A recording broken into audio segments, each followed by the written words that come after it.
ಈ ವಸಂತ ಮಾಸದಲ್ಲಿ ನಮಗೆ ಅತ್ಯುತ್ತಮವಾದಂತಹ ಗೇರು ಹಣ್ಣು ಲಭ್ಯ ಇರ್ತದೆ.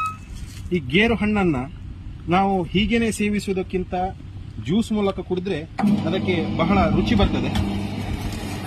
ಗೇರು ಹಣ್ಣನ್ನ ಕಬ್ಬಿನ ಮಿಷಿನ್ನಲ್ಲಿ ಹೀಗೆ ತುಂಡು ಮಾಡಿದಂತಹ ಕಬ್ಬನ್ನ ಹೀಗೆ ಇಟ್ಟು ಇದನ್ನ ಕ್ರಷ್ ಮಾಡಿದ್ರೆ